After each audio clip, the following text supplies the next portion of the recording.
Hola, hello, bienvenido, and welcome to the Clearbirth Podcast. Today we have Dr. Lisa McLeod with us. Welcome, Lisa. Hi, thank you. Thanks for having me.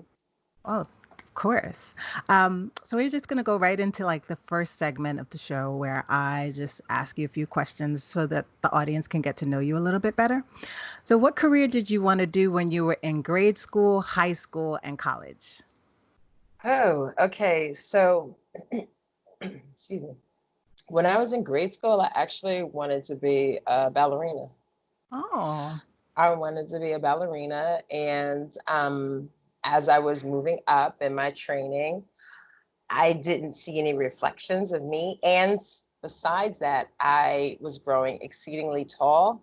Mm-hmm. And everywhere I went, they were like, yeah, prima ballerinas are not 6 feet tall. So, yeah, no, that's not going to work. So it actually was the first time I think I've had my bubble bursted. Uh-huh. Don't worry about that. That's just me taking a picture. Yeah. So yeah, that was the first time that I think, the disappointment of what you can and can't do came through for me. So I wanted to be a prima ballerina. And then after that, I wanted to be a teacher. In high school, I said, okay, I want to be a teacher. And somehow I ended up going to undergrad and becoming an engineer. That's a completely different turn. How did you find your way? Like, what jobs did you do during that time that led you to say, okay, I want to be an engineer?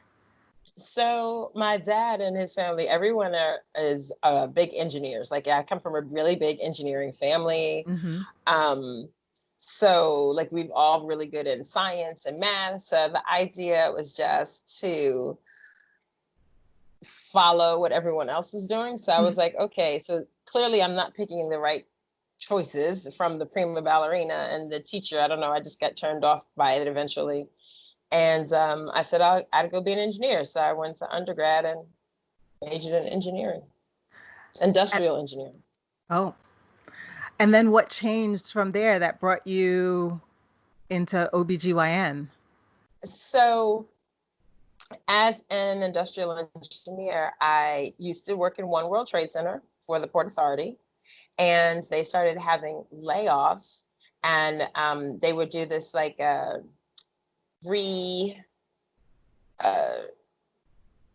would do this thing where they would start like I don't even know how to explain it. What was the word? I can't think of the word now. Oh my God. No Wait, worries. no, don't do that. Cut this out with me. They revamping. Oh. Okay. So what happened to the Port Authorities, they started doing all this revamping, and I was like, well, what happens when I've worked somewhere for so many years and then one day they're going to revamp and like I've been working at said job for 10 years. How am I going to go find a new job at 35 years old? Like I'm already was thinking that was old. And I was like, who's going to hire me? Where am I going to go? So I was like, that whole idea that you can't go somewhere or keep a career potentially in one place, that you might be, outsourced or, your position downgraded or something like that, that kind of started scaring me. Mm-hmm. So I was talking to my dad about what did he think I should do next, because he was the catalyst behind me becoming an engineer. And he was like, well, what do you like? And I said I liked physical medicine. Like I was like, I liked physical sports, that I liked, like physical therapy. I wanted to do something like physical therapy. And my dad was like, well, why be a therapist when you can be the doctor? And I was like, because I actually don't want to be the doctor. I want to be a therapist. So then what made you take the leap into saying, okay, OBGYN is definitely where I want to go? So it was first to get into med school. It was just first making that decision to go to med school. Yeah. Was again because my father was like, yeah, don't be the therapist when you can be the doctor. So I was like, okay. So that got me into medical, choosing medical school. And once I got into medical school and I started looking around at the different fields, I was like, I've always had some questions about women's health myself. And I felt like as an educated young woman, I'd had, higher education. And I just felt like whenever I went to the doctor's office, no one ever listened to me. I feel like my needs weren't being addressed, that no one was hearing me.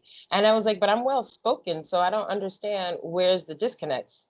So I was like, you know what? I want to do something where I can actually help other women. Like, I liked the idea behind that, because I was like, I know where I've been and I know that what I've gone through. So I was like, you know what? I think this right here would be the way to go. Like, taking care of women and going into women's health. And then I can ask the things that I've always wanted to know, and I can educate people, just like I'm sure, they have questions just like I did. So what advice do you wish that you received before you became an OB?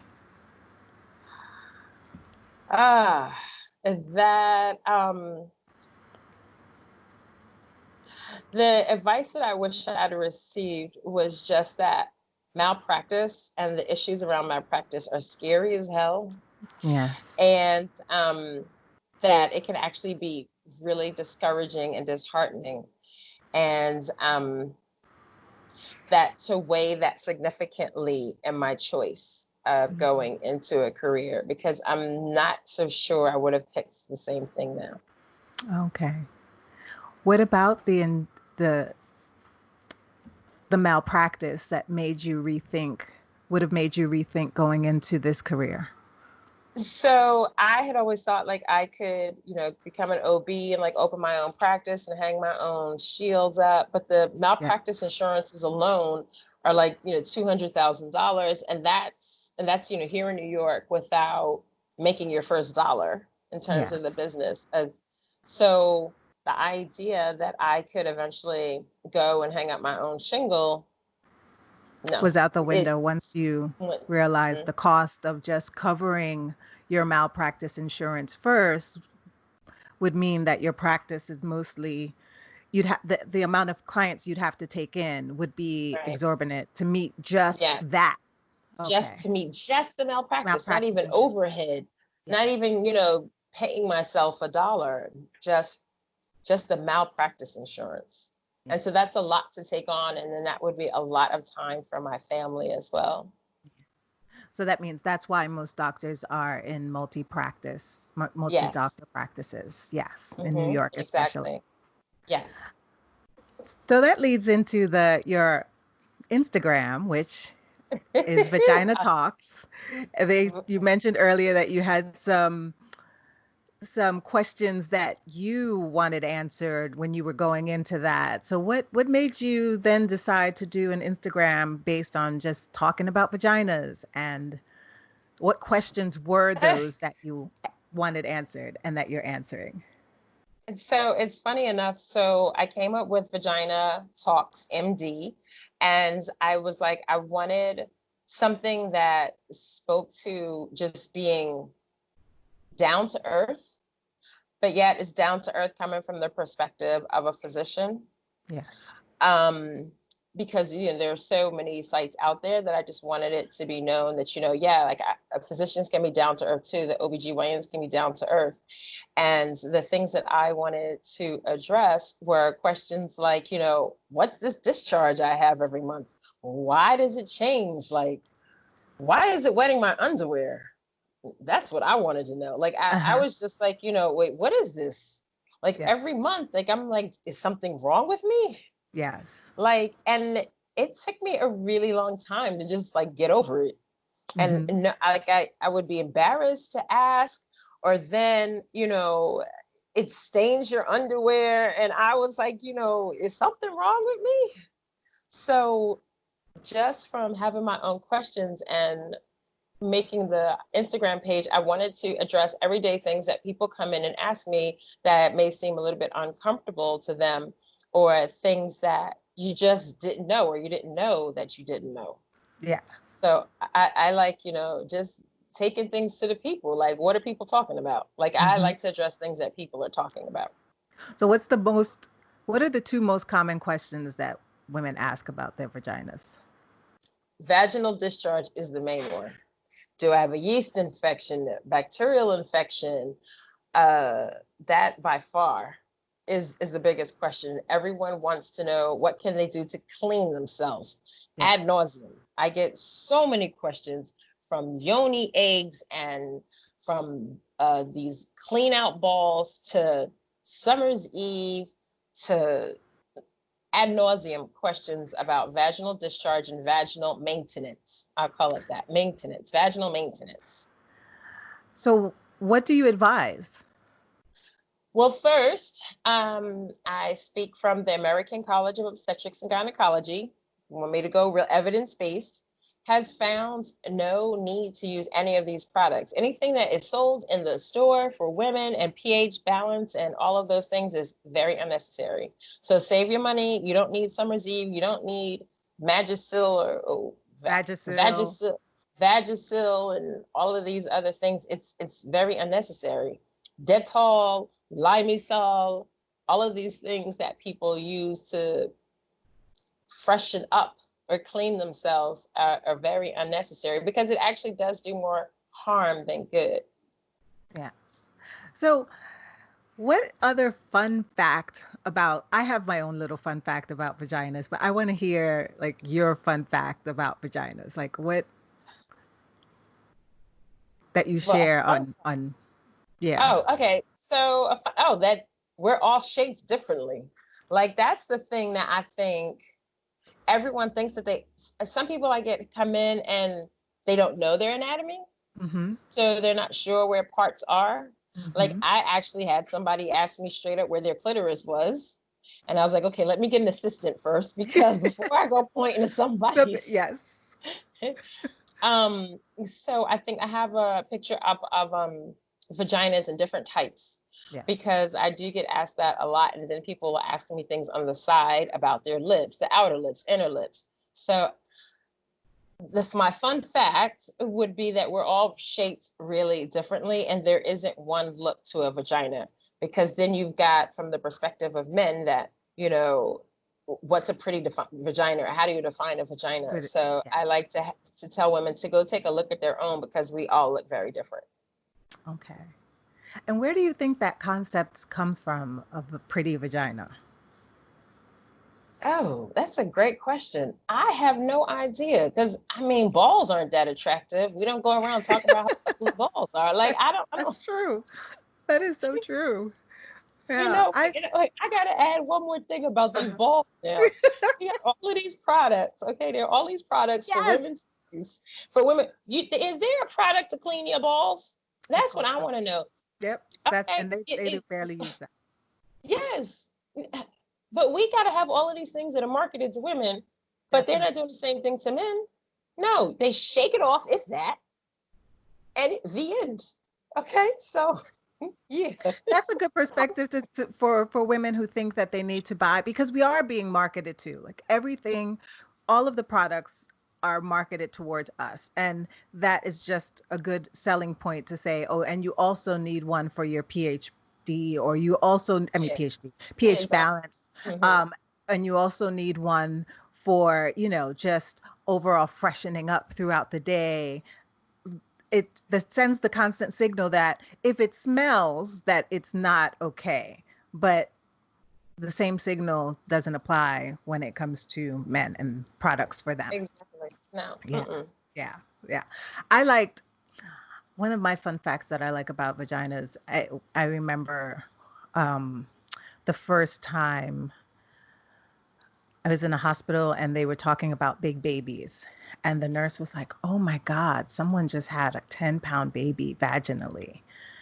And I said, well, isn't that glorious that your body can open up and accommodate a 10-pound baby, as opposed to us constantly thinking that, oh my gosh, that's horrible. Like the vagina gets shred to pieces if you deliver a 10-pound baby, instead of the other mind thought of like, it expands to deliver this baby and then goes back. So it does. Snap back. Yes.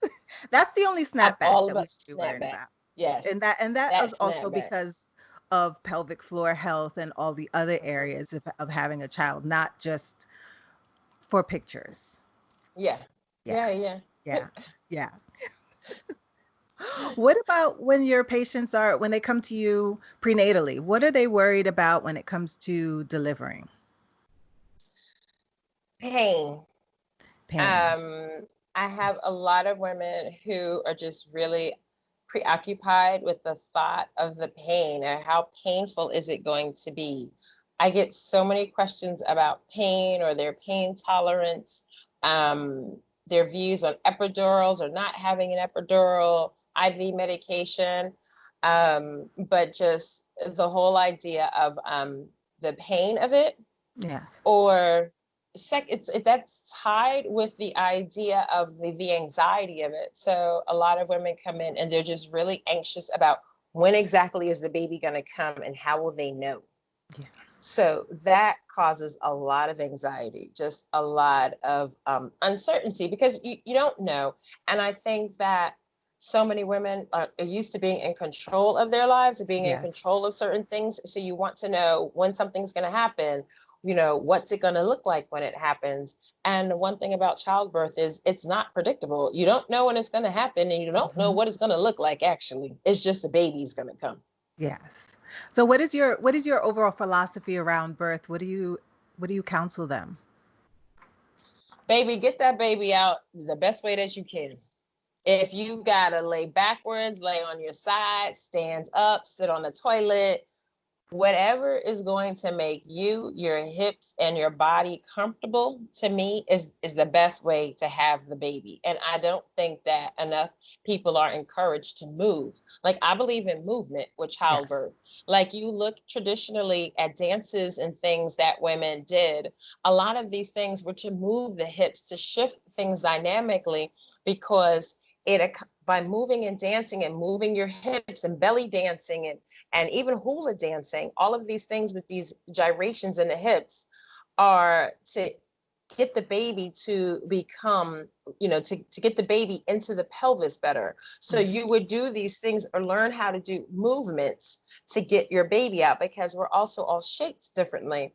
So I think if you look at dances and women, dances that would be done just amongst women. So now I'm going way back to the motherland type things, where people talk about, the origins of belly dancing, which did come from, Africa, that the movement is very important. So I like to tell women that, childbirth is something that they should get into their bodies and feeling how their body wants to move and going with the flow of that movement. To me, that is one of the most important things, because that's what's going to get the baby out. That's what's going to get the baby delivered.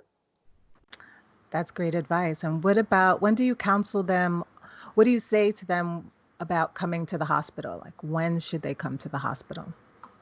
Well, we have a standard set of things that we follow in our practice. Mm-hmm. One of the main things is following contraction patterns. Okay. The contraction pattern I do the most for women who have not had any children before is contractions every 4 minutes for 4 minutes apart or less for 2 hours. That's the time to come in. Actually, call first so we can triage you to see if you've really been recording it, because people think it's been every 2 minutes or so, and it hasn't necessarily been so. So I like to have women call, and I ask them about their contraction pattern, if their water is broken, if they're feeling the baby move, because it's important to make sure that you continuously feel the baby move. Yes. And so when they come, so 411 or 421, this is what you're saying, 4 minutes apart, that pattern for at least 2 hours. For at least 2 hours. Yes. And at least that long. Yeah. Mm-hmm. Yeah. And then you're saying too, that when they come into the hospital, that they can use movement and continue to use the same movement that they've had in their homes. Yes. Okay. Yes. That's encouraging to hear, because a lot of people think that they go into the hospital and have to just stay on the bed because they're not told that they can move. Yeah. And what about and working with doulas? How is your philosophy around working with doulas? I think doulas are great. The whole thing of childbirth is, like I was saying earlier, it's anxiety provoking because a woman hasn't had the experience before. She doesn't know, what to expect. And I think doulas are great because doulas are there to, to be great support systems for the women, to explain to them that these are natural feelings, that this is, what they're going through. And I think the doula has an excellent role in being, a great advocate and a support person to the mom. And that's really great to hear because a lot of clients, I know a lot of my clients, I have to verbally say that we are working as a team. This is not us against the doctors. This is like Right. we work together, and we can advocate in ways that aren't controversial or confrontational. Like it can be a conversation. It doesn't have to feel like it's us against them. That's great to hear that that's part of your practice. And we also talked a little bit, well, I brought this question up for us to think about a little bit. It's like, what can we do to shift, or what can you do in your practice that helps shift the needle of the maternal mortality rate, especially for women of color? Now, that is an interesting question.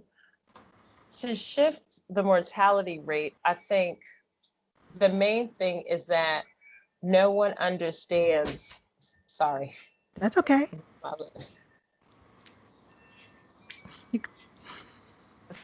My little one is coming in the room, but I forgot I have these on. You guys can't hear him. Wait.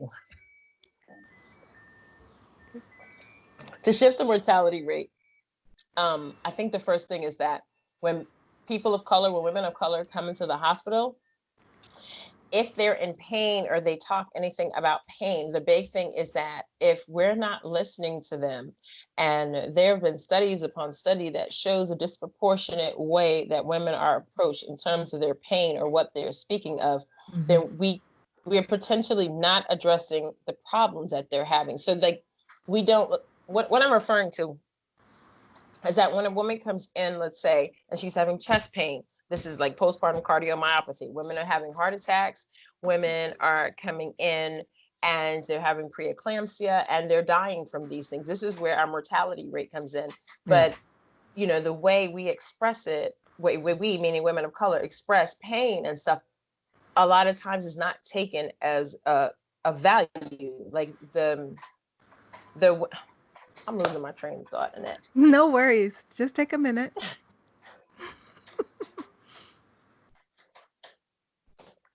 Achille, can you please go with that thing behind me? I'm sorry, y'all. No worries. Okay, can I start again with this mortality thing? Yes. Okay. I'm gonna start all over again. Okay, so to answer the question of maternal mortality, especially for women of color, I think that we know that there's a disproportionate way that women are addressed when they're evaluated by physicians. We already know that pain has been one thing that's been studied a lot in terms of how people of color are treated when they come into the hospital complaining of pain. So if we have these biases, is what I'm trying to say, if we have these biases already about people of color surrounding what it is or they're presenting symptoms, or the way we look at them, if we've got these skewed views, in order to address maternal mortality, it's going to be difficult until we start addressing how we view people of color and their complaints. Like, you can't affect change in maternal mortality if everyone isn't being treated the same. The reason we have these disparities is because the basic premise of just triaging or evaluating the patient is not the same in women of color and white women. It's not the same. So, and until we address these biases that physicians have, that health providers have towards women, that you're not going to be able to address the issue.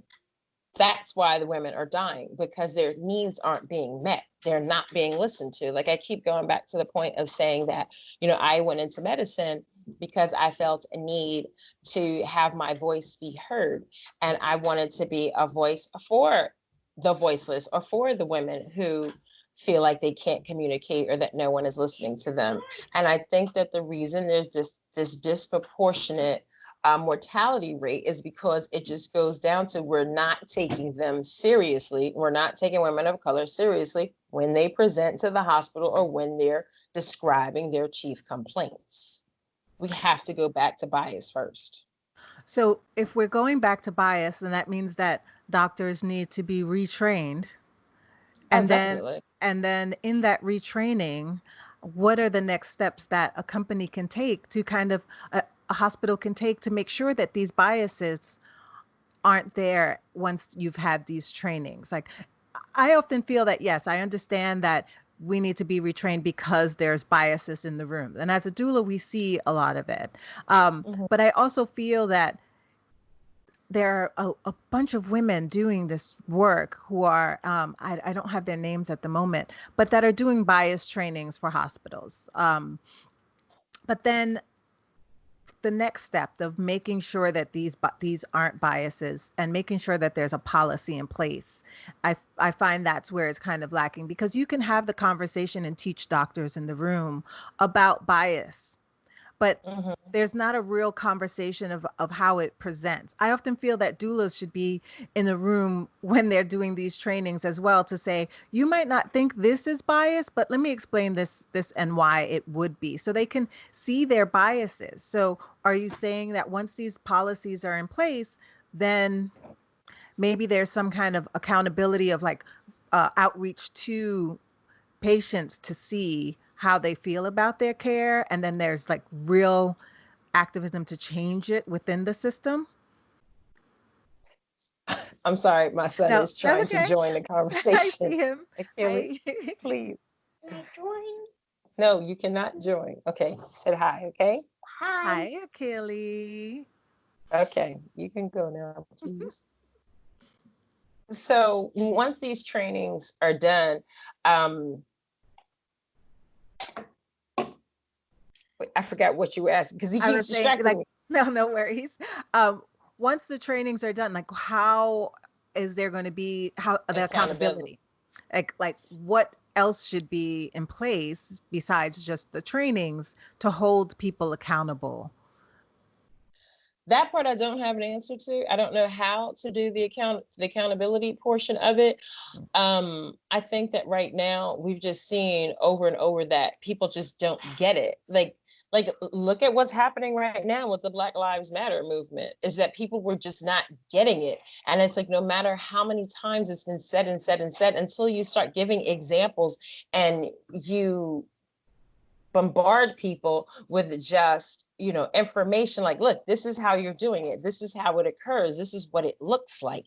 Like, you may think you're innocently thinking this, but these are the examples how. Like, I can't think of an example right now, but I've even talked to some of my own friends and have been like, well, this is where your bias is, or this is where it comes into play, and this is what it looks like. Because until you start giving examples, I don't think people really see. Like, you can say it, but you need to give concrete examples of how.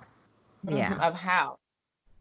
That's great. So, yeah, I think it definitely needs to have the concrete examples. Excuse me, 1 second. Yes. Why didn't bring apple juice? Achilles, I can't talk to you right now, okay, about you or the apple juice. Can I finish talking? Apple juice. Achilles, you can't right now. I'm sorry. I'm on a call, baby. Please. He's so sweet. Yeah. I miss seeing Achilles.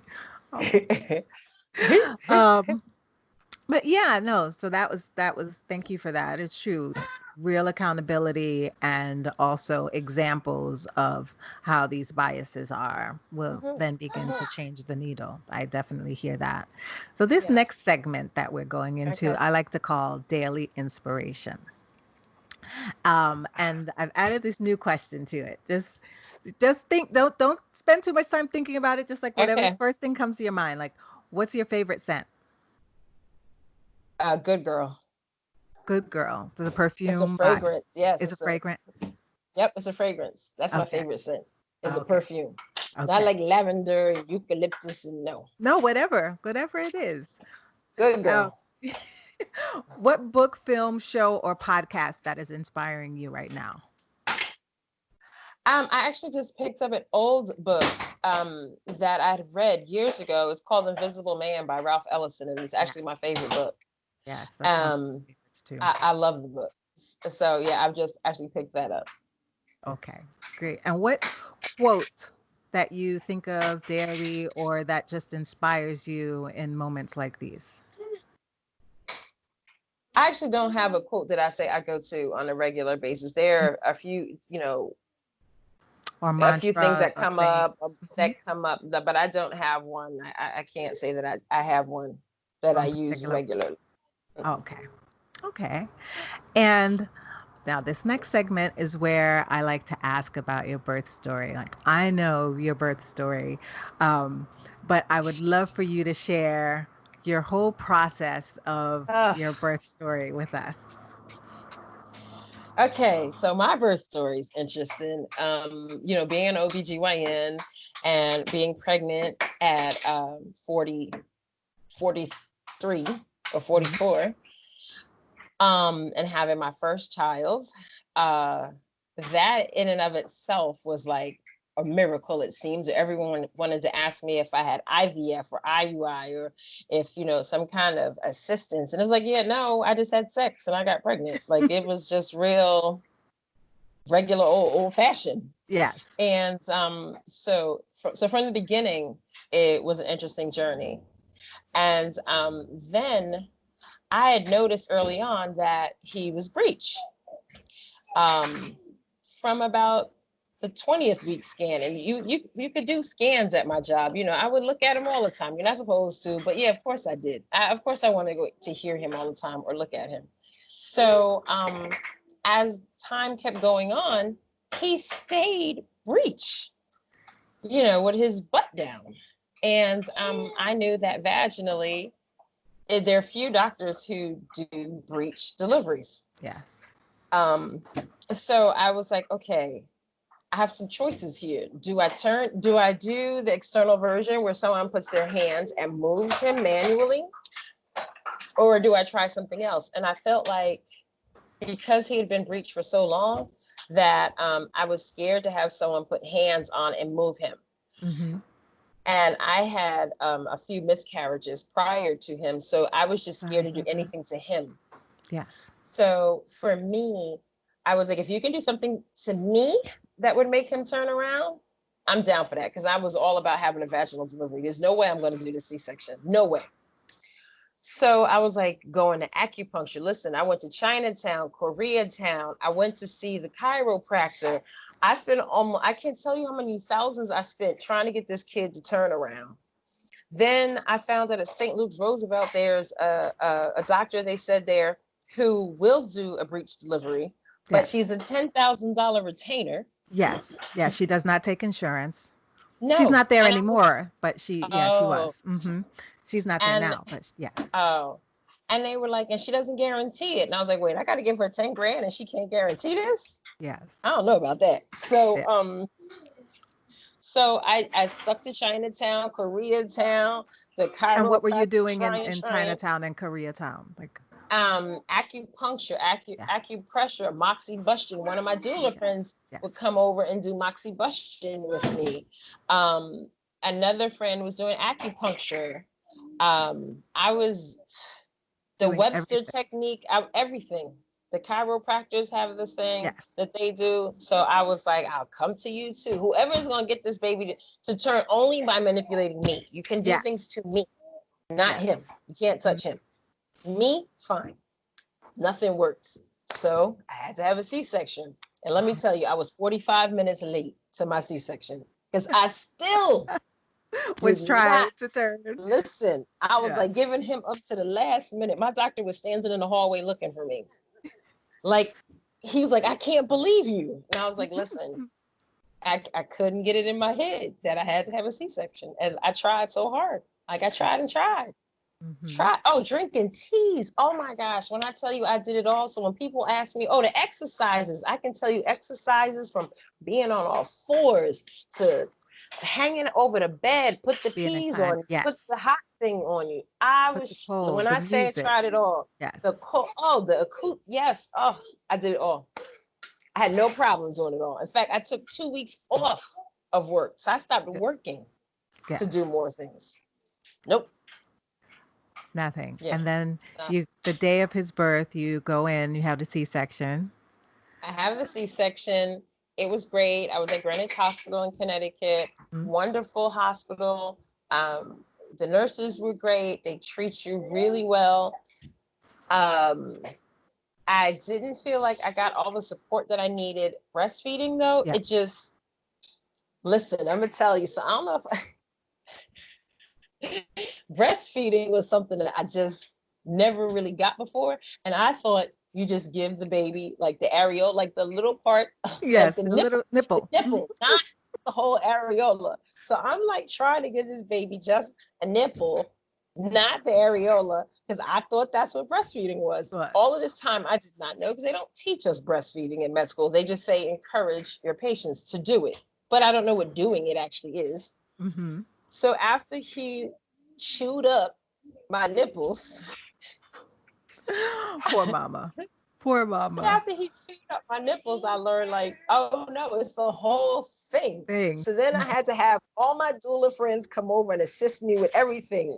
I had you come over and assist me with holding, how to put the baby, how to lay with him, put the breast in his mouth, get him to nurse.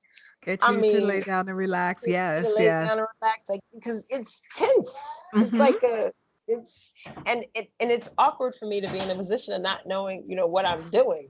Yes. And just feeling so helpless, just feeling like you want to do so much, but it's like you want to do everything right and you want to do everything the best.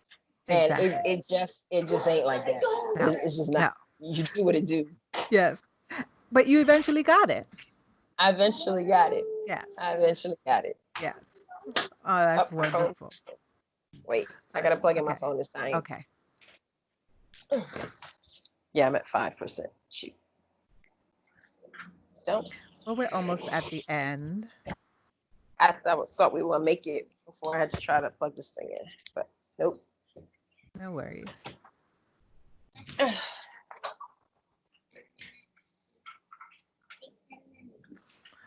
Yeah. Wait. Let me just get it to stay. That's gonna be the trick.